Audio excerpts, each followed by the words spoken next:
What kind of world do I want to live in? I think about this question a lot.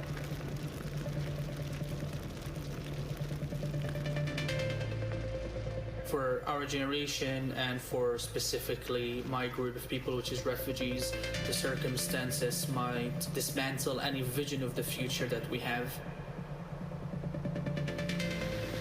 You're trying to rebuild, you're trying to make a future for yourself, and then the climate-related disaster comes and you start again. It's not about how it's affecting you now, it's about how it's affecting you your entire life. First step to understand is that we're all a part of it. None of us are going to be left out by the crisis. We're at a stage where if we don't act now, really there won't be very much left. There are generations that will never see certain things that we grew up seeing in real life.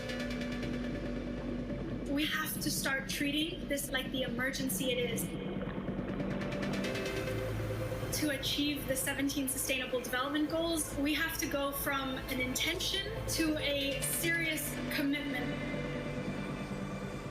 Business leaders really need to rethink how they conduct their business and invest in creating systems that are climate friendly. The action I would like to see is accountability. Structures being put in place where countries aren't just asked to do something, but they're kept accountable to the decisions that they make. There has to be that strong collaboration between government, between corporations, between youth activists to drive change forward. The world I would want to live in is a world where imagining the future is not a privilege. I want to live in a world where people do not give up on hope that a positive change is possible. The fact that you're listening today means that you are willing to make a change.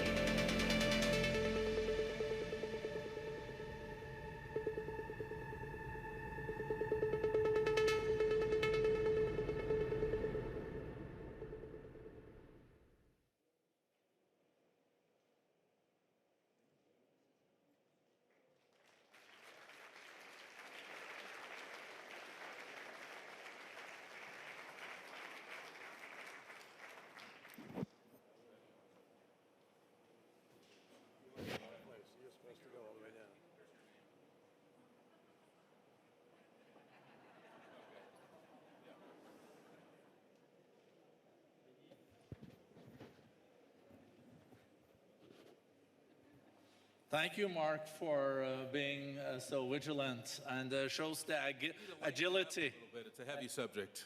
Agility of the panel. Welcome, everyone. Good to start on a little bit more of a humorous note because it's a very serious panel.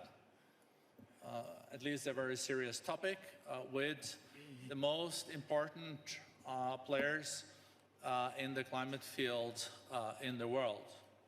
And let's face it, we are in an emergency situation when it comes to climate and nature. We had the warmest year on record last year.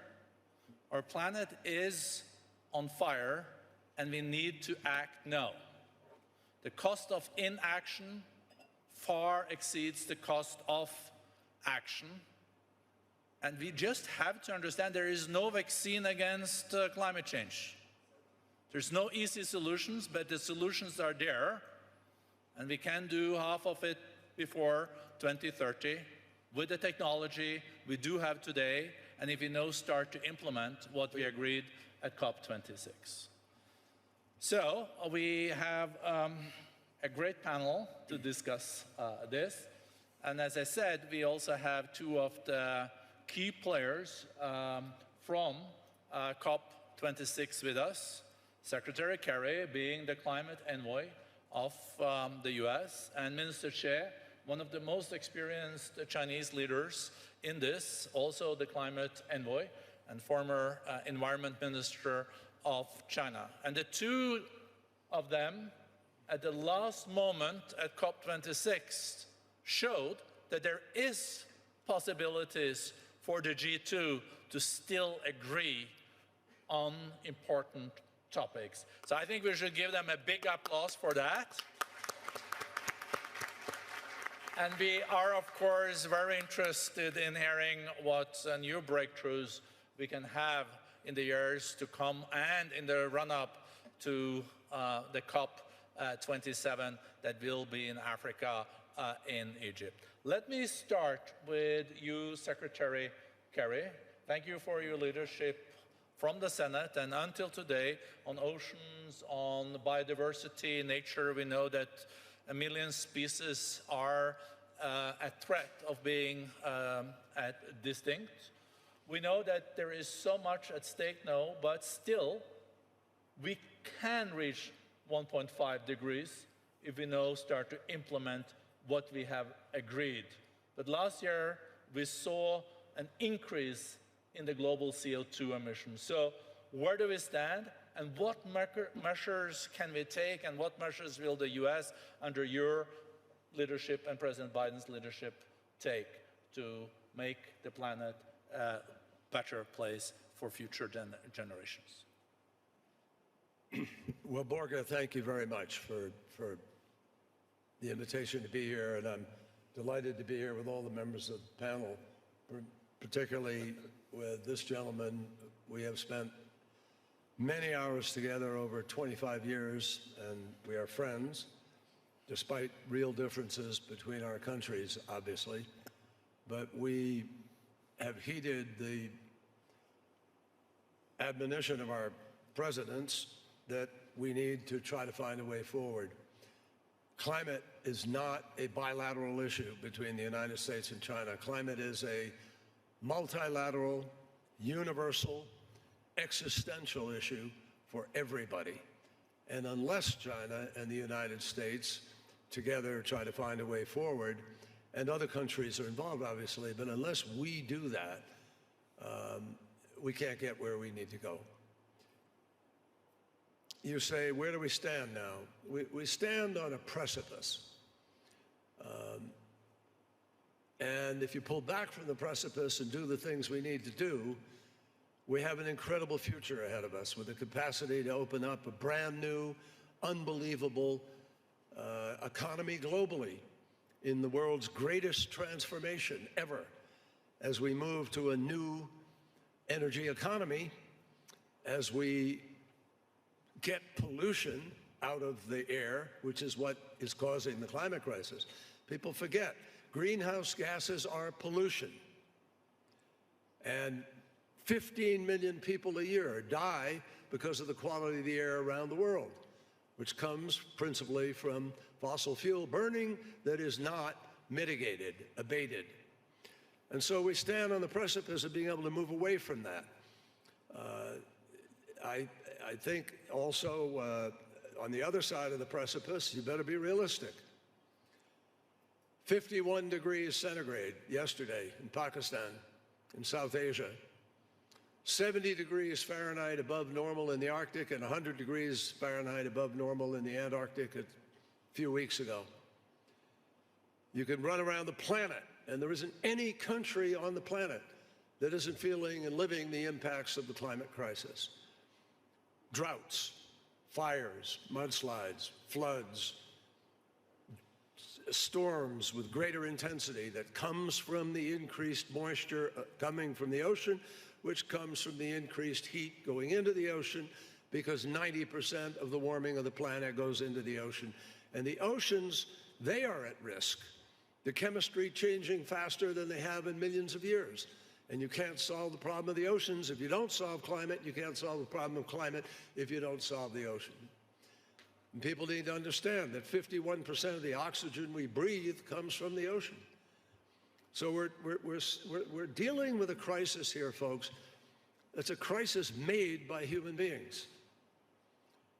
As President Kennedy reminded us, most of the problems on the planet are caused by human beings, but that means they can be solved by human beings. And this can be solved. In Glasgow, we left Glasgow, thanks to Minister Scheer and Frans Timmermans and countless other ministers and countries.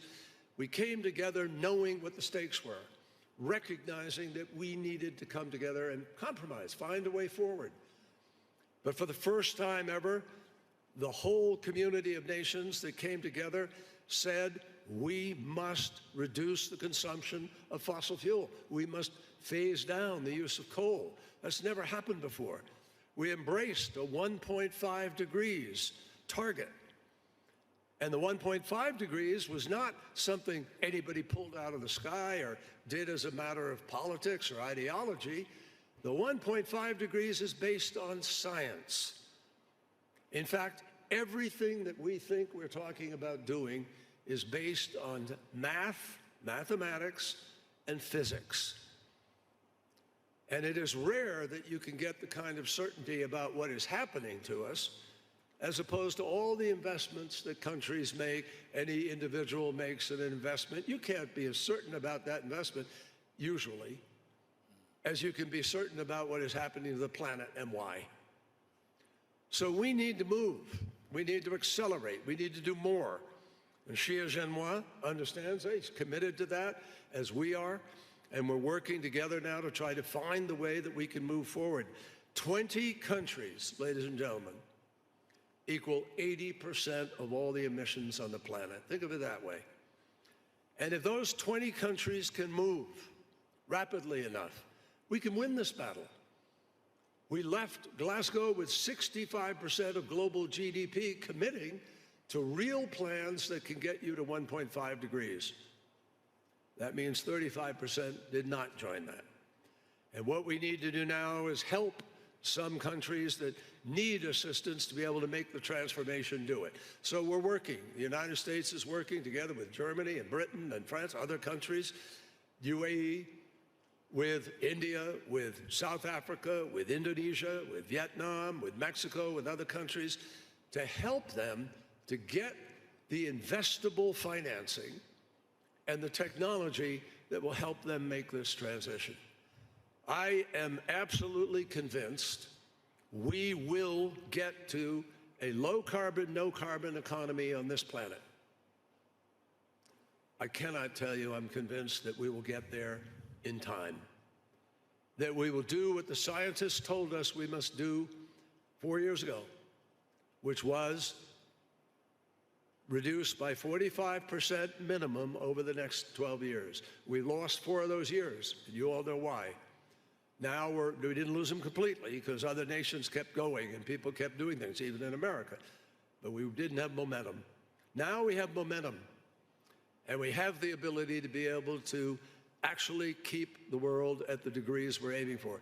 Fatih Birol and the IEA let the world know that if we implemented everything that we agreed to do in Glasgow, we would be at 1.8 degrees centigrade of warming by 2050. That doesn't tell me we can be satisfied with 1.8 degrees. It tells me that with a little more effort, we can get to 1.5. And every tenth of a degree makes the world of difference. Bottom line, I'll just close by saying to you, no government has the money to be able to solve this problem by itself. No government will move fast enough to solve this government by itself. We need you. We need the private sector all around the world to step up, as major financial institutions are stepping up, as companies that have joined the First Movers Coalition, who are saying, even by paying a green premium, they're going to buy 10% green steel. They're going to buy green cement. They're going to have, some of them have invested in electric airplanes. Some of them are going to make new ships, Maersk, for instance, that are carbon-free.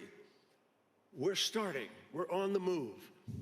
We simply have to accelerate this by several times. But I am convinced that through technology, through innovation, through human ingenuity, if we will find the human will to make the choices available to us, we can win this battle. That's where we stand. Thank you, Secretary Kerry, for that. I think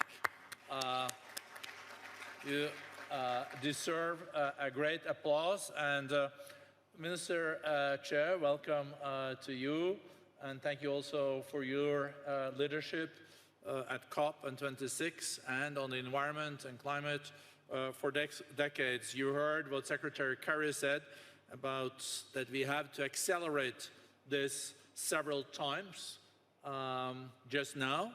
And we know that China has committed to peak emissions before 2030 and also being climate neutral by 2060. Could you share with us what next steps and what will take place from China's side in the coming years based on these ambitions?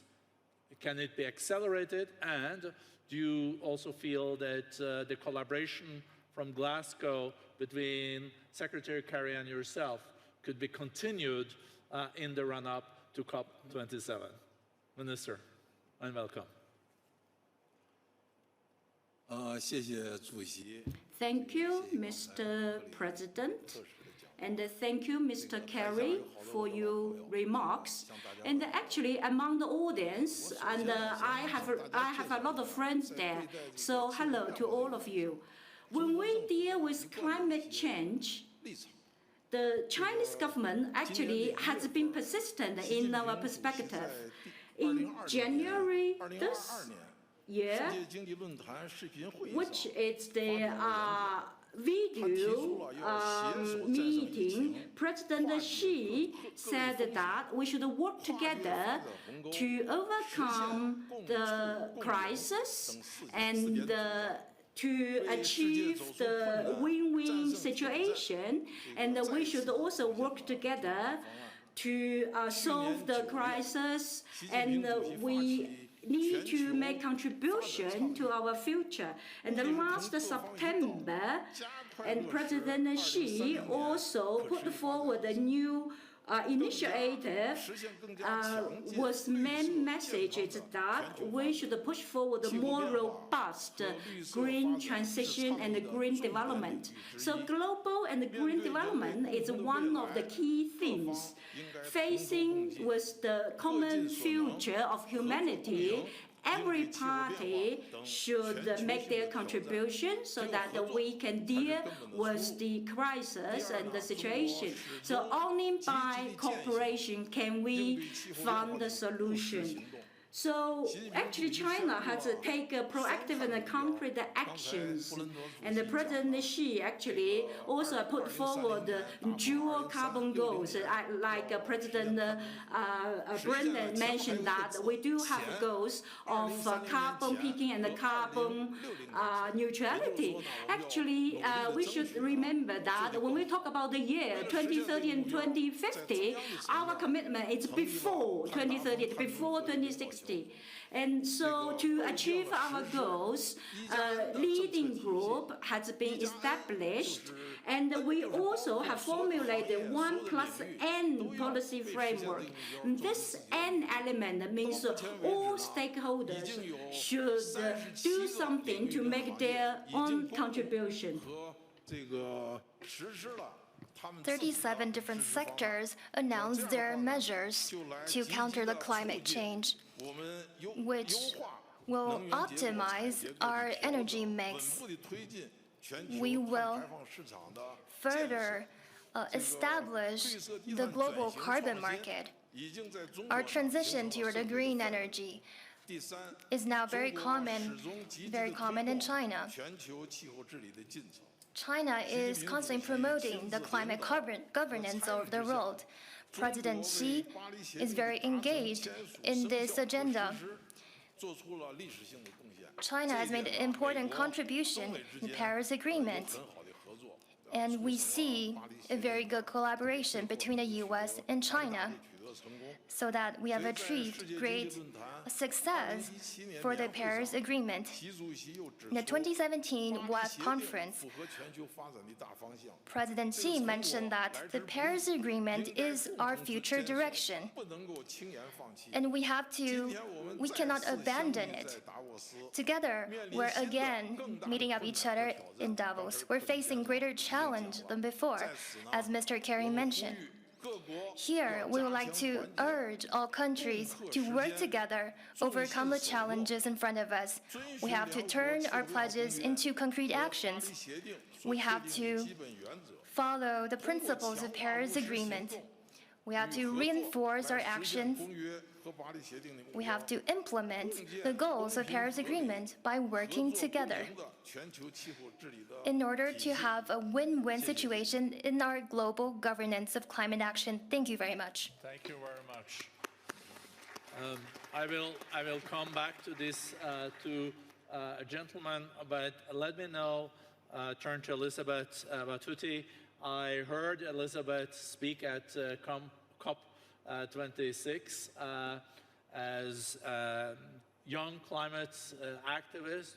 Very impressive. Elizabeth, you also started and are the founder of the Generation Green Initiative. And based on the agreements in COP26, where do you feel we stand now, and how do you feel about the run-up to COP27? The humanitarian crisis that I described to the world leaders at COP26 has only worsened since the last year. And right now, over 3 million of my fellow Kenyans and over 20 million people across the Horn Africa and neighboring countries across Kenya are right now facing extreme hunger due to a record-breaking drought that has actually seen consecutive rainy seasons fail. And the war in Ukraine is now exacerbating these already terrifying high levels of food insecurity.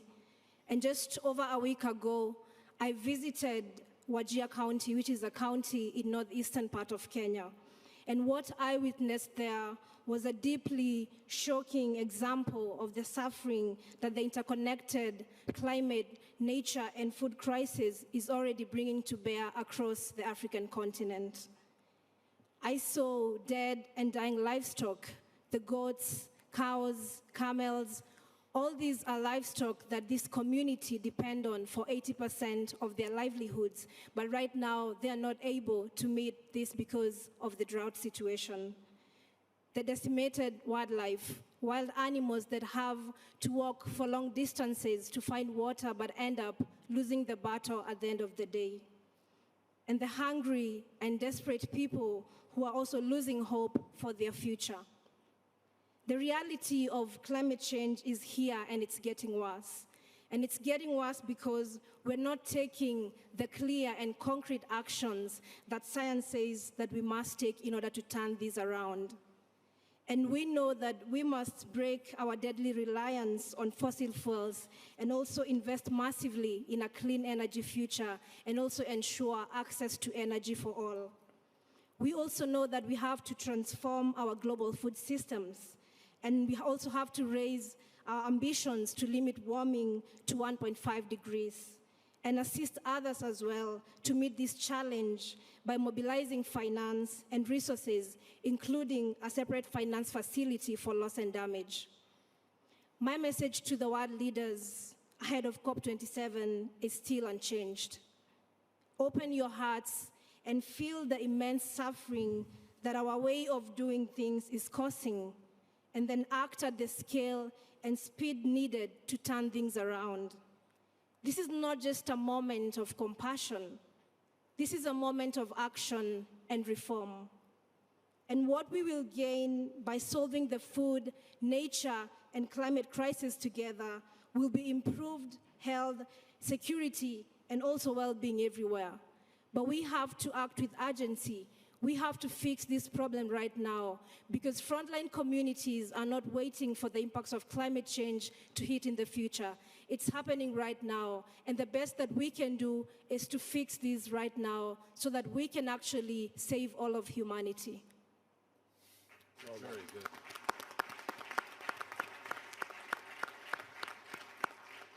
Thank you so much, Elizabeth, and also to share what is happening on the ground in Kenya. And as Elizabeth said, it's not any longer about why, it's about how. And Geraldine Machet, co-chair, co-CEO of Royal DSM, also the CFO. I know you're very passionate about what Elizabeth also talked about, agriculture and the food situation and the food crisis that we are faced with. And how can we turn the food and agriculture is today a major contributor to emissions. It also uses a lot of water for irrigation. How can we turn food production into something that can produce more food and decouple this from the negative effects and hurting nature? So over to you, Geraldine, and thank you for your leadership in this field. Thank you, Roger, and hello, everyone. And thank you, Elizabeth, for bringing the reality of today on our doorstep. I think this week in Davos, we simply cannot avoid the fact that there is a food crisis as we speak, and that basically the food systems of this world are extremely fragile. Now, there's the crisis which is linked to the Ukraine situation, but this has been coming and is already here, as we've just heard. And it's probably worth going back just a little bit in time to put it into context. In 1950, we had 2.5 billion people on this planet, and at the time, 70% of humanity was living in poverty. And the biggest urgency was to feed everybody. So we put our brains to work, and our science and our innovation, and we focused for a few decades on producing more and more and more food. Now, we've actually been very successful. In the meantime, the number of humans on the planet tripled to over 7.5 billion. And we have actually managed to reduce over time the percentage and the absolute number of people who really are lacking food. However, if you look at the food systems of today, we are able to feed reasonably well about 3 billion people. There's another 3 billion people who are unable to afford a healthy diet. And there's 1 billion people who are simply undernourished. And the people on the brink of starvation has tripled in the last 2 years. So this picture is not good. And this is before we overlay an even worse impact from climate change, which is why this is why we're talking about food with climate, is that it's the same battle. In fact, this increase in food production has had a massive impact on planet Earth. Few facts: food production actually requires 70% of fresh water that we use in the world. It emits about a third, 34% of greenhouse gases, and it is by far the biggest cause of the loss of nature and biodiversity. Now, at the same time, climate change is the biggest victim, food systems is the biggest victim of climate change. We're seeing that in all geographies, and you said it very nicely in your introduction, there is not one country that isn't suffering from droughts, from floods, from fires, and all of our food systems are actually under threat. Now, if we look at that picture and we turn it into economic figures, the fact that our food systems are not sustainable is costing the world about 2 trillion a year. Now, if we are able to switch our food system from a net negative to a net positive, and the innovations exist, but we need to scale them, we'd be able to convert that minus 2 trillion into actually a positive 4.5 trillion of value creation and 400 million jobs with that. So an affordable, sustainable employment in food production is all very possible. Now, of course, this is nice to hear, but the question is always the how. And we could spend hours here debating that, but there's maybe a few thoughts to put in place here. The first one actually links to COP26 and the methane pledge. Now, food production accounts for about a third of methane emissions, and we all know that methane is 28 times more potent as a greenhouse gas than CO2. We can buy time. We can buy time by at least reducing methane emissions wherever possible, be it from livestock, be it from land waste, and of course there are other sources of methane. But this is one first element, and that would actually extend to switching our food system to much more regenerative food system production. We have to change the way we produce food in the world. The other one is really about redirecting subsidies. There's about 600 billion of subsidies going to agricultural activities that unfortunately aren't subsidizing the sustainable practices, but are actually still subsidizing quantity over quality and quantity over sustainability. So this is actually within our hands to redirect that. And maybe last but not least, one has to have a debate around diets and climate resilient diets. And that is really looking at what are we eating as humans, because there's a big correlation with, of course, the health of the human beings. But we are seeing that some of the crops on which we rely the most to sustain healthy humans are actually not adapted to climate-impacted geographies. So this is the food crisis in the short term linked to commodity prices and the impact of the Ukraine-Russia situation. It is a shock, but it is the first out of many that we can expect impacting the way that we are able to nourish ourselves. Thank you, Geraldine. It's a stark reminder to all of us what is at stake. Mark Benioff, Salesforce, you're the founder, has been through a decade of transforming itself also to become even more sustainable. I think last year you went net zero, you used 100% renewable energy, and you're also a believer in technology. But as I mentioned at the start, with the current technology, we can also half an amount of emissions by 2030 if we wanted. You've also been a strong believer in nature-based solutions, being a supporter of the trillion trees. But how do you see the role of eco-entrepreneurs and innovations on top of the technologies and mitigation we can do with what we have today? Because it wouldn't hurt with some additional breakthroughs too. Over to you, Mark. Well, thank you. This panel is so inspiring and energizing to me because I am ready for a new environmental capitalism. I'm demanding a new environmental capitalism for myself. It means exactly like you said that my company, Salesforce, which is now 75,000 people based in San Francisco, must be net zero. But it also means that every company here at the forum must be net zero and fully renewable. We have no choice. We're at the time where we must create a net zero world. It's one of the reasons why the First Mover Coalition that we announced here at this conference is so important.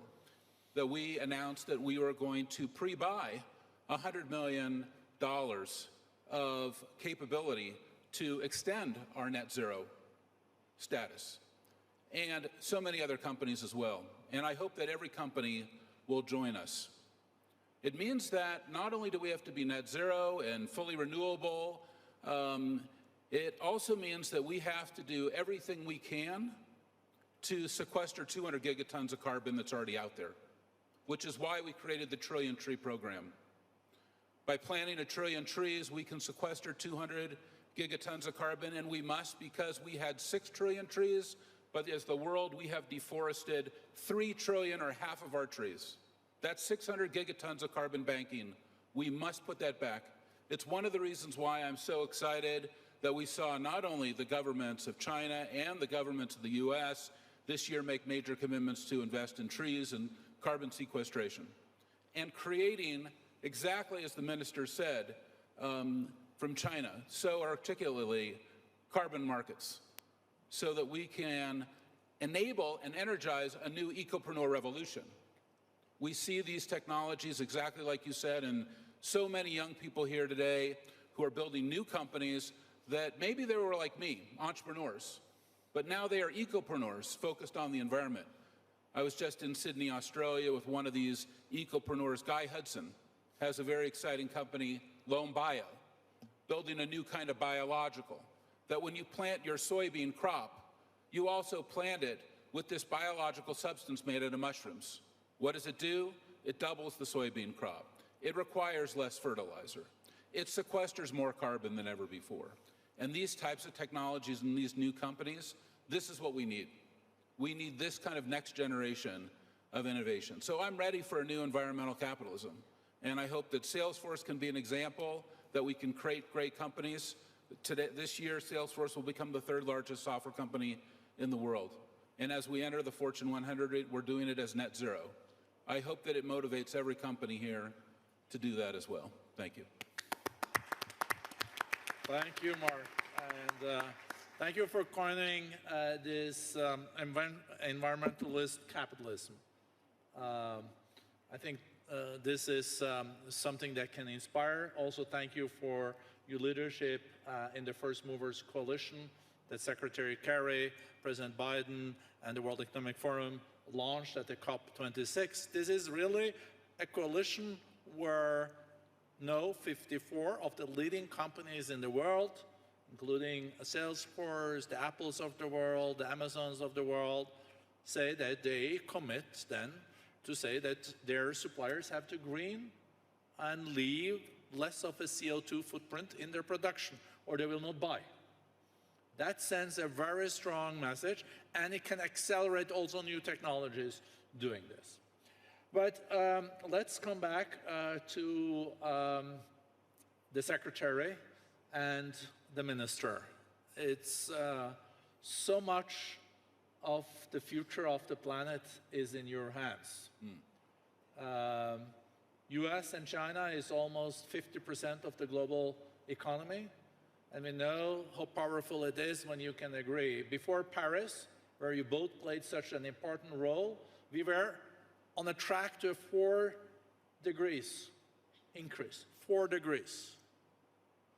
After Paris, on a track to 3.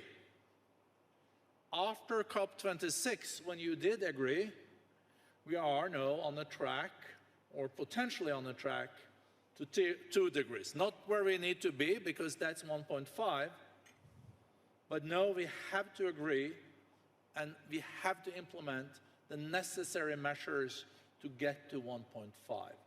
So my question to you, honorable ministers and secretary, is how to get there. Will we get there, and will we now get the necessary momentum in the run-up to COP27, or will leaders now just focus on having all the necessary energy available, and they will forget about the green agenda?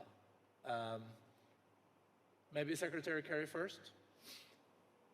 Well, Borja, that obviously is a fundamental challenge right now. We are not on the track that we need to be right now. Emissions went up 6% last year. Coal use went up 9%.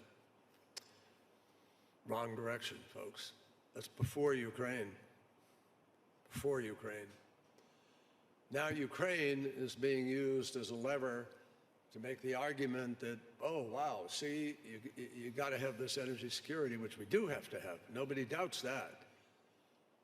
But there's a headlong plunge to sort of say, well, that means we've got to drill a lot more and pump a lot more, and we've got to build out more infrastructure in order to be able to deliver the gas to Europe that we have to have, et cetera, et cetera. Now, we have to do some of those things. We have to make up for the gas that Russia's losing, that Russia is, you know, now that we're cutting Russia out and not selling it. So where are you going to get it from? Well, Europe has made a decision to completely accelerate their deployment of renewables. And France has determined that they're going to have to, you know, double down on nuclear and make different choices. So all of us need to recognize that, you know, we have the basic technologies now already deployed to get where we need to do in this next 8 years to meet the goal of a 45% reduction. But we do not have yet the technologies fully brought to scale and developed sufficiently to be able to do what we need to do to get net zero 2050. But first things first, we must get a 45% reduction in these next 8 years, because the same science and the same scientists tell us if you don't reduce enough between 2020 and 2030, barring a miracle discovery of something that we don't even know, you know, that we don't have yet, you can't have a steep enough, you can't meet the decline that you have to achieve over those next years by 2050. You can't do it. So this decade, this next 8 years decides whether or not we blow through 1.5 degrees or whether we in fact contrive our goal. And we can't do it folks, if the new theology is going to become, we got to build out a massive gas infrastructure without regard to abatement and mitigation of that gas. The reason we are in the predicament we're in today is fossil fuel burning in a way that has polluted the atmosphere. And so much so that this blanket is heating up the planet at an unacceptable rate. And we see it happening. You heard Elizabeth. Millions of people are being affected by this right now. We have climate refugees on this planet right now. We have people who are, if we have a threat to the entire food production structure of Africa. And if all of a sudden that were to implode, you're going to have hundreds of millions of people looking for a place to live. If you think migration has been a challenge to the world over the course of the last 25, 30 years, wait till you see what happens if we don't do what we know we have to do over the course of these next years. Now, I've always talked very directly with my friend Xi Jinping. We always deal with these things very honestly, and he knows that I am urging China, just as I'm urging the United States. We must reduce emissions faster. We must deploy current level of technology on solar, on wind. And we have other technologies we're aware of with respect to hydro or geothermal or other things that we could do. So we can meet the goal of the 45% if we summon the political will to do it. And the entrepreneurial activities that are ongoing are genuinely exciting.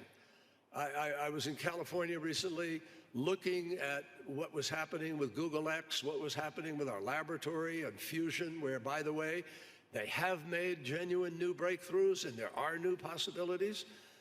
And we're also looking at startups, young companies that are doing new things in battery storage, in green hydrogen, in direct air carbon capture, where they're now utilizing the carbon that they capture, making it into product.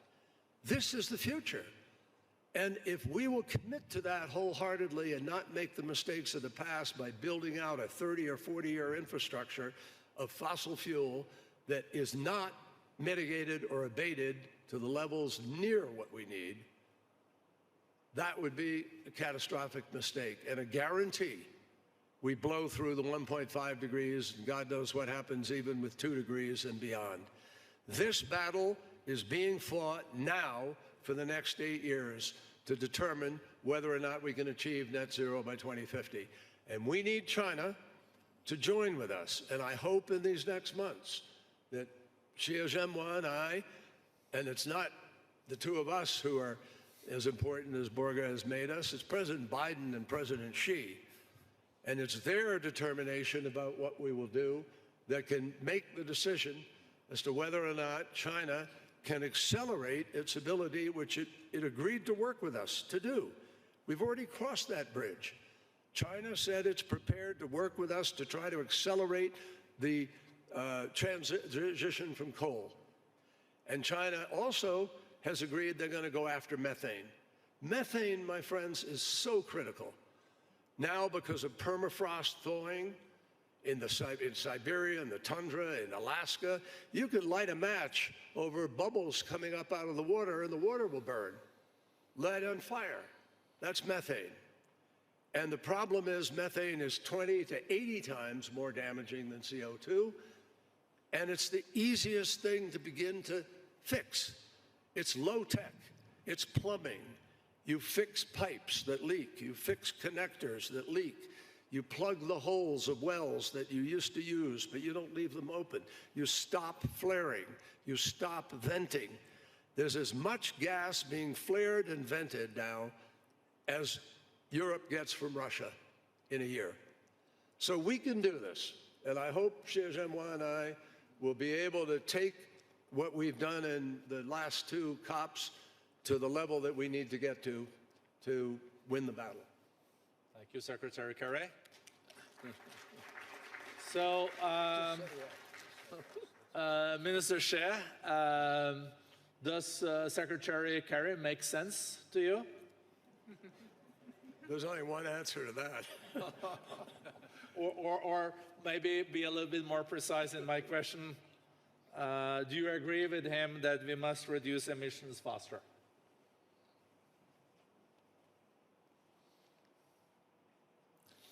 这个我跟克里先生从去年我们俩当特使之后。Last year, and Kerry and I actually were both special envoy, and we actually have convened for 40 meetings. So you can see that we met every 8 or 9 days. And during those meetings, we talked about how to work together and move forward. So just now I mentioned how to achieve the goals made in the Paris Agreement. And I think we should work together and take the low carbon and the circular economy approach. Just now, Mr. Kerry mentioned the energy mix has to be adjusted and transformed. In recent years, in China, the proportion of coal in the energy system has been dropped from 74 to 56. And so far, we actually have developed the renewable energy, and the installed capacity has already reached 1 billion kilowatts per hour. And for 7 years, for 7 consecutive years, our investment in sustainability actually has been over 100 billion yuan. So when we talk about the adjustment of energy mix, and our focus is trying to build the system which is based on renewable energy, and we are trying to move away from fossil fuels. And also we have announced that we will stop building coal-powered plants abroad. So in terms of the industry sector, such as cement and steel, etc., we have made appropriate guidance and measures to set the standards so that each industry can achieve its low carbon development. In terms of transportation, China has developed our electric vehicle, and actually we are ranked the top 1 in the world in terms of ownership of electric vehicles. And because electric vehicles and new energy can help us to be energy efficient, so far our ability in terms of energy efficiency has been more than half of the total in the world. What China is doing is pursuing circular economy. So the out of the value reached 3 trillion yuan, and also employed more than 6 billion people. And so you can see that, and active and concrete action has been taken in different industries. So we cannot just we can just talk the talk. We also need to take the action. Another element, which is forest, which is it's also very important, and we actually have enjoyed the increase of our forest stock volume. And in terms of green coverage, China actually accounts for 25% of the world total. So, and so currently we actually have a kind of initiative to plant the trees, and we would like to accept this initiative. And in the following decade, and China plan to plant 700 million trees in order to make our contribution. So it doesn't matter how you say it. What matters is how you do it. And Kerry is my good friend, Before COP26, we made 2 joint statements.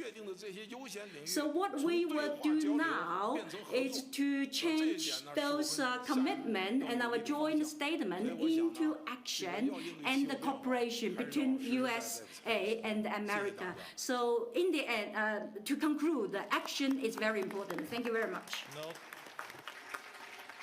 Thank you so much, Minister Xie. Those commitments made at Paris and COP26 has now become a Davos declaration. We make commitments into action. And this is what it's all about when you also then work with the private sector and mobilize civil society, private sector and governments towards 1.5. Every consequential session has to come to an end, so I don't dare going back to the 2 gentlemen anymore, because we will have to end on Swiss time, that is 2:30. So I will give the 3 panelists 2 minutes each. I will go to Geraldine first, then to Mark, and I think the future needs to end such a panel, because it is about Elizabeth's future and all the young people on our planet. So over to you, Geraldine, first, then to Mark, and then to Elizabeth. But 1.5 minutes each, and then we can end on time. Thank you very much. And while there's absolutely no doubt, of course, that the climate crisis and the climate battle has to do with energy, it also has a lot to do with nature. And photosynthesis is a very strong power to sequester carbon. So maybe my last thought for us today is to really home in on the innovations that can leverage the power of nature to help us win this battle as well. And there's a lot of innovations out there that we can scale. I mean, regenerative agriculture, it doesn't need to be invented, it needs to be scaled. And this is something which is entirely in our hands with no major capital investments, simply a determination to move that in all geographies much, much faster. And here we're talking about cover crops, no-tilling, there's all kinds of approaches, reducing methane from livestock being one of them. And as DSM, a science-based company, this is where our passion goes, and Borge, you said very correctly, we are very passionate about this, which is how can we leverage the power of nature in order to address climate change and food security for the world going forward, knowing that as we said today, we are seeing a highly deteriorating picture. So even more action needed on that front. Thank you to Geraldine Machet, the co-CEO of DSM. No, to another co-CEO. I think you became co-CEO since last time we met, Mark. Yes. Co-CEO of your company, Salesforce. Well, thanks. This has been a great panel. I really appreciate the World Economic Forum bringing this critical subject to this stage and to business. And also, I really appreciate John Kerry as well as Minister Xie coming from China. It's so important. This is a moment of action. Just like you said, we must create a net zero world. This is the time where we have to accelerate and reduce our use of fossil fuels and reduce our deforestation. And just like the minister said, we must get to reforestation. And with China has 25% of the world's trees, and we need to plant 1 trillion trees, so I'm going to assign China for 250 billion trees, please. Thank you very much. And we must energize and inspire an ecopreneur revolution, and we're talking about methane. We have a great company here at the WEF that called Planet Labs. They're launching small satellites, and there's one going up called Carbon Mapper, and it can read the methane that's on the planet. Today, we don't have a way to see transparently where all the methane is and all the methane leaks, but we shortly will. And these kinds of ecopreneurs who are creating all these kind of next generation technologies, they need all of our attention and our investment and our focus, and I want to thank you especially to the WEF for bringing so many of them here and inspiring us, and I hope we will continue to double and triple their presence, and we do everything we can to make them as successful as possible. Well done. Thank you. Well, Thank you, Mark, and thank you for your warm and not least inspirational words. Before going to you, Elizabeth, there are many leaders in the climate world here in the audience, but I also would like to acknowledge Vice President Al Gore's presence here on the first row. Thank you for your leadership, Al. And Elizabeth, you can sum up now. Thank you. What I didn't hear today is what is holding us back and how we can unlock everything. But I will tell you what is holding us back and from dealing with this interconnected nature, climate and food crisis is actually not lack of scientific knowledge or even lack of technology.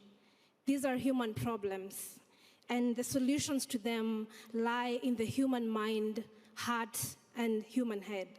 So we can absolutely find our way out of this planetary emergency, but for us to do so, we will need to change our way of thinking, and we will need to begin telling new stories of what is important and actually what is possible. And to me, that is the key to actually unlocking everything. Because right now, the life-sustaining relationship between nature and humanity is not being recognized, valued, or even being protected. We are perpetuating an ecocidal economic system that is destroying nature and all of humanity. And this is a system that's destroying nature faster than nature can even regenerate herself. So we have to stop destroying our own life support system as humans. But it doesn't have to be this way, because we know that a future that has a stable climate, clean air to breathe, clean drinking water, food to eat, it's very possible. But again, we need international cooperation and solidarity for us to achieve this. And what is needed now is actually courageous and urgent action from each and every person, each and every sector, because we have to change course when we still can. And we all know that time is running out. We have been saying that time and again. But again, we have to make sure that we are turning our words into action, and we have to be born of compassion and respect for ourselves and all of life on earth. Thank you. Thank you so much to Elizabeth Ratuti. I'm positive that we'll hear more from you in the future, and thank you for ending this panel in such a touching way. Thank you to a great panel. Thank you for your commitment and leadership. Thank you.